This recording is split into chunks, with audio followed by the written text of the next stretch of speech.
So I'm going to talk about work for a company that's Bola, and we're probably the nichiest product on this entire show floor. But we also are faced with regulation. But what we do is very simple. It's the only one thing. We regulate the inside of a closed container and the humidity inside. That's what we do. Nothing else. So very, very, very, very niche.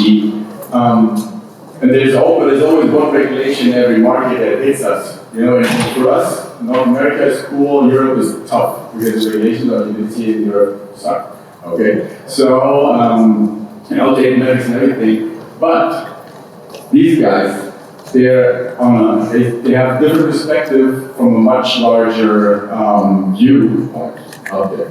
So let me introduce my two guests with me on the panel. Louis Kosky, right? Louis Kosky, yeah, from Metric, and Luke Vishna, Luke Vishna from Cannabis. Why don't you introduce yourself? Let's look at some of you and then go. Well, it's a pleasure to be here. My name is George. I'm from Switzerland. I come from a supply chain management, international trading background, and my company is Cannabis. And what we do basically is inspired by the different standards that are out there in the world. What the US is doing, what Canada is doing, kind of merge that a little bit with what Europe is doing. We have a huge GMP standards over here. We have different food safety and other health standards that need to be complied with. And we did the Swiss thing. We took what everybody else is doing great and tried to mix it up and not make it better, but More expensive. smoother. Thanks, Luke. Louis Kosky, I'm the Chief Operating Officer for a company called Metric, METRC, take the I out of Metric and made it a new company. I've been with the company for 2.5 years. I came to the company by way of being a government regulator, so I do love regulations. I'm sure you're Good at that. good government, like comprehensive regulations and efficient government is something we don't hear in the same sentence, but hopefully we'll get a chance to talk a little bit about that today when we talk about some more things that are happening in the US. But Metric is a company, think of it as a centralized database that the government uses. Licensees report into that system all of their inventories, how that inventory is moving, test results, all the sales information that goes into that, and then governments can use that information to help confirm compliance of licensed businesses in the industry. So hoping to talk a little bit more with you all about it as we continue on this afternoon. Well, it's because it's interesting because the United States is probably the most advanced, or let's say the oldest professional cannabis market that we have right now in the professional cannabis space. So if you just write us through the regulations that you guys have over there, and then we're going to talk a little about Europe, and then we're going to mix it all together and see what comes out of it. Yeah, so just talking a little bit about the U.S. kind of big picture. Our regulatory framework across the U.S. is really kind of formulated from what the government at the federal level hasn't done.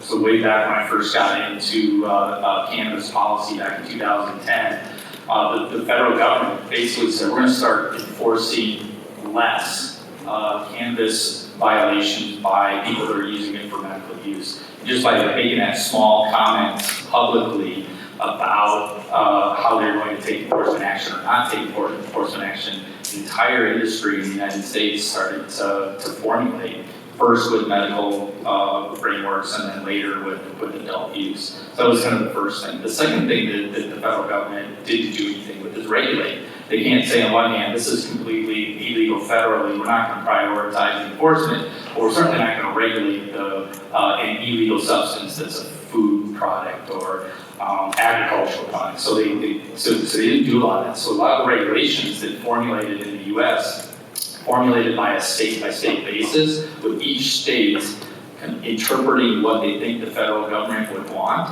And so as a result, we saw a lot of different regulations based on whatever the enforcement priorities were for that state. So if they were more of a public health focused state, the rules really heavily reflected a public health focus. If it was more of an enforcement or law enforcement type of posture, the rules tended to be a little bit more restricted and reflect that. And if it was a more of an industry-focused type of environment, while the rules tended to be a little bit more permissive and reflect that. So across the country, with 35 states now, regulating cannabis in some way, shape, or form, it's a patchwork of different approaches that have some dissimilarities and some uniqueness to each market, but also some similarities as well. Great, interesting. So every state is the cannabis industry in itself. Okay, so is there like an interstate market, or is that federally not legal? Yes, there is a interstate market, and it's called the illicit market. Oh yes, it's very international too. It's exclusive to the illicit market. Okay, that makes sense. But yeah, so we don't have to talk about regulations there. It's all cash regulated. It regulates itself. All right, then, so that's the U.S. So let's talk about Europe. Well, Europe, I think we do have a chance now to make it a little bit different than the U.S. is doing it. We do not have a federal government per se. Yet again, we do have a federal government. We do have the European Union. Now, we do not have the European Union, but without the European Union, we cannot build an industry. So I guess it is up to us to actually learn from what has been happening over there, and move closer together and make sure that we find a harmonized system that allows us to then actually build a sustainable, economically sustainable industry based on that. And I think what you guys have been doing over there is absolutely great, absolutely remarkable. For what we're doing, we took great inspiration of what the US is doing, we took great inspiration of what Canada is doing. They're not even doing the same. And then we have the whole situation in Europe, we have all those different standards, and kind of, in the end of the day, and that's the beauty of what you're doing, and I think what we're doing, through tech, we can bridge those gaps between different kind of standards and actually make something out of it that is workable for everybody out there, and through that, then kind of build the framework to allow for industry. Okay. So let's stay here for a second. So what would you say are like the most important regulations that there are? So if I'm a cannabis grower, not from the illicit market, I want to make I want to pay taxes on my income. I want to do that, I want to pay all taxes out. I want to do it in Europe. So what are the top things that I have to look at? Define Europe. I want to sell it here in Germany. Now, go. Well, you get a medical license, you go through the whole process, and that's basically the only chance you have. Everything else is illicit at the moment. So it is, actually, at the end of the day, medical is the easiest because it's the one that's most defined. It's the one where you have clear processes, clear steps, and you follow those steps. You actually have a framework to build your business on. Where in all the other markets, if you work in CBD, it's 0.2, it's 0.3, now you have 0.6, and so you have 1%, which is where you're not allowed to cut, etc., etc. So all that confusion is absolutely unnecessary and does not help anyone in this room.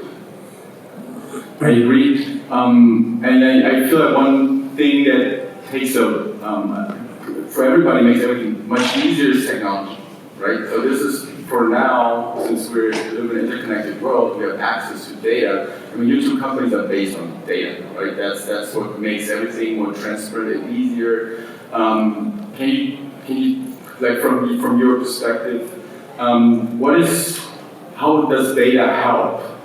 In bridging the business or making the business more transparent, like very, very concretely, but also when we talk about like cross markets, how can data help and achieve? Thank you, appreciate that question. So I think when I think about regulatory frameworks and what makes them work really well, first and foremost, you really have to have some cooperation from all of the different stakeholders that are going to be putting data into whatever the system's going to look like. So I recall very vividly in the US, we work very closely as a government official, we work very closely with a lot of stakeholders from law enforcement, from local government, state government, federal government, as I mentioned earlier, was absent, even though we invited them. And we also had many industry members, and so we were able to collaborate on what the aggregate amount of regulations was going to look like. So there was a lot of input and a lot of insight into those regulations. I think most people felt like they influenced them. There's probably people here that are spent time in Colorado that could verify that for you in some way, shape, or form. That said, then you have to have the right technological structure to be able to collect the data. And what government chose to do in the earlier years is to really carefully monitor all of the inventory that was coming into the system. So as plants were, immature plants, they started getting tracked, and all those inputs were collected along with movement from one room to the next room. And then subsequent to that, and they would get harvested and start moving its other products out to other licensed premises and ultimately making it to the consumer. And what we originally did that because we were concerned about inversion or diversion of product out of the regulatory structure. You start talking about, especially what we're seeing in Europe, there's likely to be commerce between member states of the EU, etc. There's going to be a lot of interest in knowing what the provenance of that product is, so that you know where it came from. I think here in Europe, data would help be able to determine whether or not that product that's coming into a country is coming from another authentic and well-regulated industry. Makes sense. Your take? Well, data is one part of it. In the end of the day, our systems are built on processes and on standards. And that's what I love about the German path. The more those parties come together and actually discuss and put a certain framework in, the more what we do over here can actually create a framework that then allows through data that makes everything more efficient and easier and straightforward. And compliance only sounds like such a daunting thing. If there's an actual regulatory framework behind it, it can actually be made in a very straightforward and easy way and very straightforwardly applicable for all parties involved. And I think data is one thing, data is great, data will help them from plugging a system like his and a system like ours, and then allow for international trade. But all of that only can work if the whole framework really has been done in the way that the data will smoothly out. Yeah, so one thing you said kind of struck me that we're maybe think about one other aspect that is worth mentioning, and that is that if government can lead the way and help develop the right data framework, it gives birth to a lot of other commerce. And just from my seat here, I can sit with Luke, who is also a track and trace company. He's more of a business to business. I don't see him as a competitor. I also see the leader of a data company and a compliance company. All of them all of which use that data because it's collected in a uniform way. There's a single source of truth that everybody can access with limitations, but they can access it and be able to utilize that to run their businesses. So we've seen point of sale companies, resource planning companies, data companies, compliance companies, all integrate in with those data sets that government have led the way. In fact, in our system, we have probably close to 500 different companies that integrate into the system and use the government's data in some way, shape, or form. Okay, so you're saying that do your customers have access to other companies' data as well through your system? No. Okay. So, like data privacy laws are different in the United States, obviously, than in Europe. So, no, actually, our system is very secure when it comes to the data. What happens though is, like, take a point of sale company, which is probably the easiest one to think about in terms of third-party companies that integrate with our system. If they have a business relationship with dispensary A, cultivation B, and manufacturer C, they would be able to, with those companies' permission, be able to exchange data from those systems so that the cannabis businesses do not have to put the data in twice and then make it more available for the business systems that they use on a day-to-day basis. You wouldn't be able to see any other data from any of the other licensees unless you had that relationship. Yeah, okay, so it's really end-to-end integration that's possible now when using your system, but it's I think one of the great points and great parts about this data, being able to share this data, is when European laws are a little bit different. Germany again different than Switzerland. They basically follow areas where you own that data, so you collect it and you can do something with it as a company. Not we as a software company, but you as a cultivator or manufacturer, distributor. If you do certain things in a certain compliant way, you want to be able to share that either with your client, be it a B2B client or be it a B2C client, so that having the power to actually work with that data is then also a big tool, a big marketing tool in the whole aspect of transparency. And one example that I'd like to kind of take is in the beginning, everybody was talking about vertical integration. You got to do the whole supply chain from A to Z. Now we've seen in a couple of different instances that might have been probably the most successful business model, and specialization in different parts of the supply chain basically become a very daunting part. If you every time have to completely move all the track and trace and everything that happened with your plant in a batch level from company to company, and systems like business systems like ours allow companies that basically are not vertically integrated in one company, but horizontally integrated, but that have still complete flow of data in between and therefore have complete traceability. That's one of the things that I think are So cannabis has become a global industry now. Okay, so when you face different state standards and different country standards now, and we're currently working, on something that might be a European pharmacopoeia, at least for the medical side, so we'll see how that works out. That will help, at least for the medicinal market. But so what, from your perspective, and maybe also from the side of your customers, if you want to really become a globalized industry, what are the next steps? So if you look into the future, what needs to be done next in order to come, from a regulatory body as well? I mean, we all have to wait for governments to put their heads together and do something about it. Sure, are they the best in doing that? Probably not. But they have to do it at some point. But I mean, I feel like it's the industry's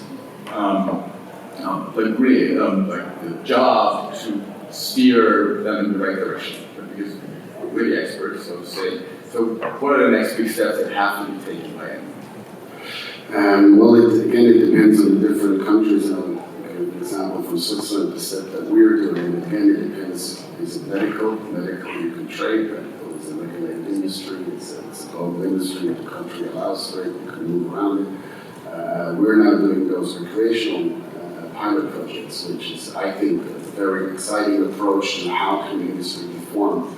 We basically just, or this government just opened up and said, look, propose us something. Come with an idea. This is a study. You can propose anything.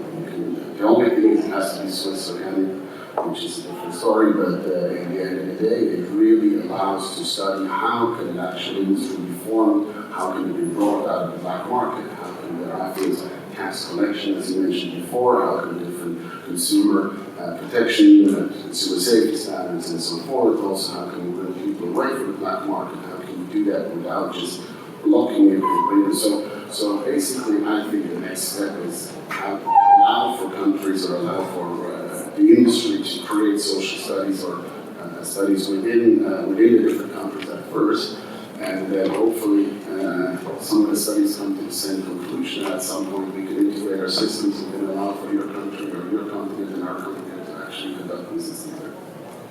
I support all of that. It's a great idea.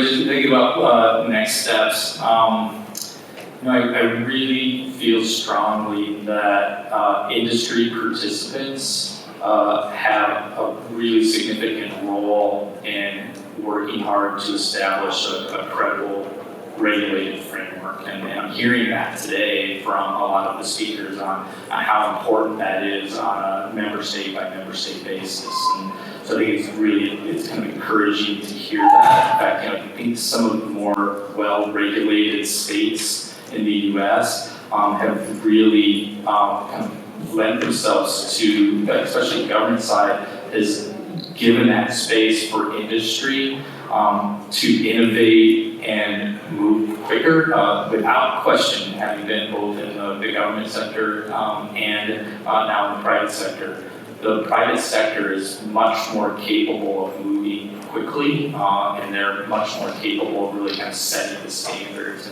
And so I think to the extent that the industry can really embrace a strong regulatory framework that allows for competition, that allows for some comprehensive regulation with some efficient governance, which I know again is not intuitive, it's kind of like counterintuitive in fact, but to kind of position the industry in such ways where they can really help the government lead everyone to balance public policy. You can protect public health, you can protect public safety, while also allowing for great many business interests to thrive within that regulatory framework. But the industry itself really has to have a say in what public health and safety is too. And typically, historically, what we see in regulation, many different regulatory frameworks, I studied this as part of my doctoral studies, was you trying to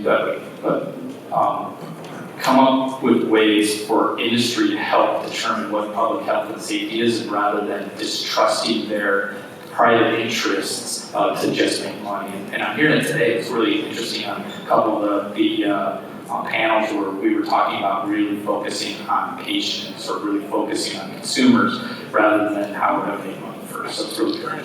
Yeah, I agree. This is why I think what the ACM is doing with the committees, where they bring in experts from all fields in order to forge. They're not. I mean, it's not a regulation. It's more like a standard, and it's not. It might be a part of a law because a lot of lawmakers, they refer to companies or organizations such as ASTM when it comes to creating regulations. But I think that initiatives like ASTM is doing will really help to move this kind of industry to really into a global future. So I think we have just a couple of minutes left, if I'm not mistaken. Are there any questions maybe that you guys have? Yes.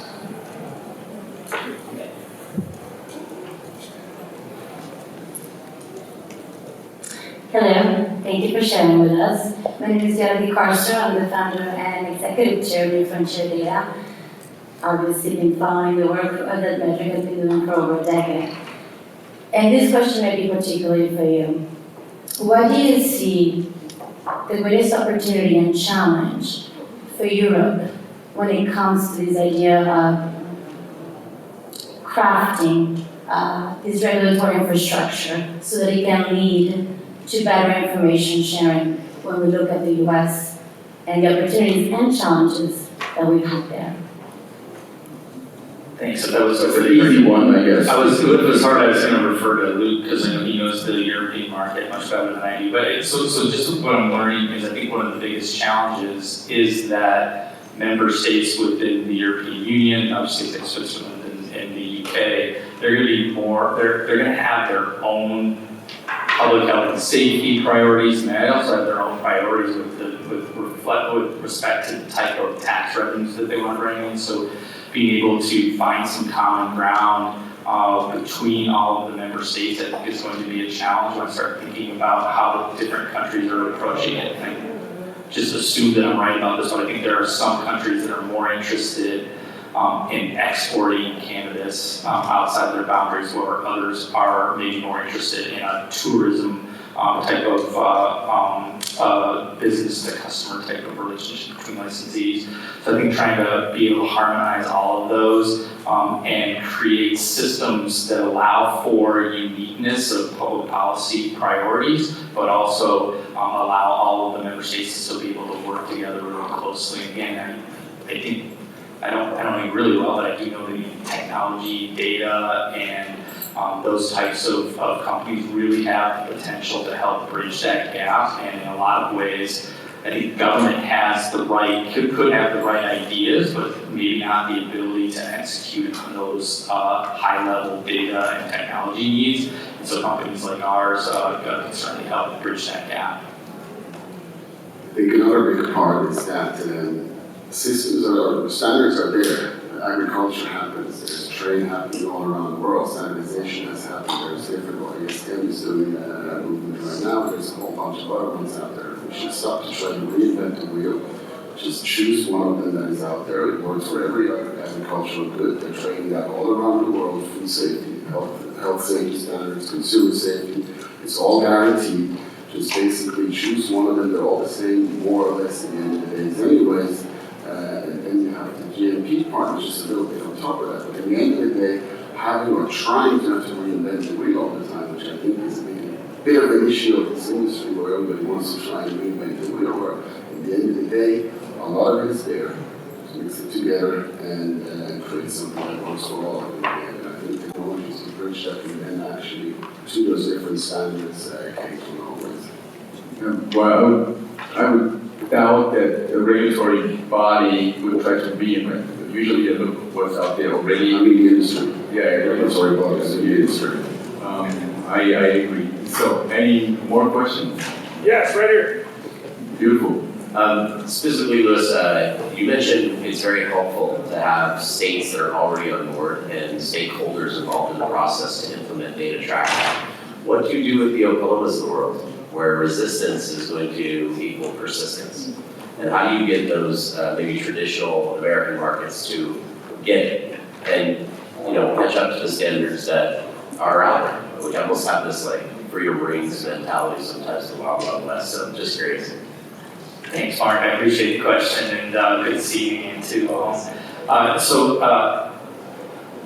mentioned earlier that there's some uniqueness to all the states, the U.S. states, and how they've approached it. One thing that I also feel strongly about when it comes to differences is that there isn't just one way to approach this. I think it's more about how good government is at getting all the right stakeholders engaged. So when I think of states like Oklahoma, I mean, they decided to take an approach where there's less barriers to entry, so they have a large licensee base, so that will take some time for it to evolve into a more mature market. All right, do we have time for one more? We have time for one more, maybe. Is there one more? Or one more? Here we go. I'm thinking, come on. It's good for the cardio. Thank you. Hi, Louis. This question is for you. And it's regarding to the US.